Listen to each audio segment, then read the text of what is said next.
চট্টগ্রাম নগরের বুক চিরে দাঁড়িয়ে থাকা দেওয়ানহাট ওভারব্রিজ যে সেতুটি একসময় ছিল উন্নয়ন ও গৌরবের প্রতীক, আজ তা পরিণত হয়েছে নগরবাসীর অস্বস্তি ও ভয়ভীতির প্রতীকে। 60-এর দশকে পাকিস্তান আমলে নির্মিত এই ব্রিজটির কাঠামোগত আয়ু বহু আগেই শেষ হয়ে গিয়েছে। প্রকৌশলীদের মতে ব্রিজটির প্রতিটি পিলার, গার্ডার ও রডের ক্ষয়ের দাগ এখন স্পষ্ট। তবুও প্রতিদিন হাজার যানবাহন ও মানুষের চলাচল হচ্ছে এই ঝুঁকিপূর্ণ ব্রিজের ওপর দিয়ে।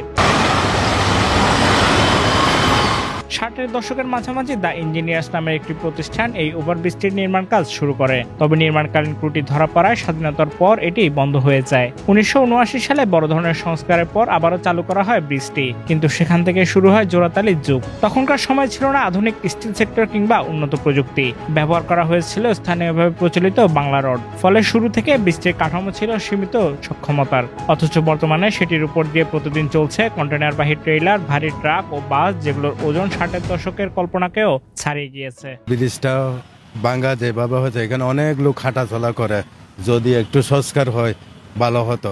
কথা বুঝছেন, এখানে অনেক লোক আসা যাওয়া করে, তো যদি ব্রিজটা আর একটু উন্নত হয়। এখানে পিলারগুলো ভাঙে গেছে, অনেক ঝুঁকিপূর্ণ হয়ে গেছে। যদি অনেক স্কুলে আছে সামনে, অনেক মা বাবা ছেলে সন্তান নিয়ে যায়, যদি সংস্কার হয় ভালো হবে। ব্রিজের প্রতিটি পিলার ও গার্ডারে এখন ফাটল স্পষ্ট।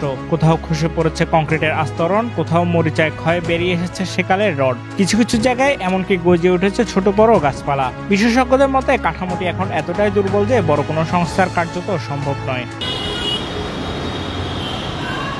প্রতিদিন হাজার হাজার মানুষ এই ব্রিজের উপর দিয়ে চলাচল করছে। নিচে চলছে ব্যস্ত রেল লাইন, আর উপরে চলছে অবিরাম যানবাহনের স্রোত। Shafayet Morshed, news today.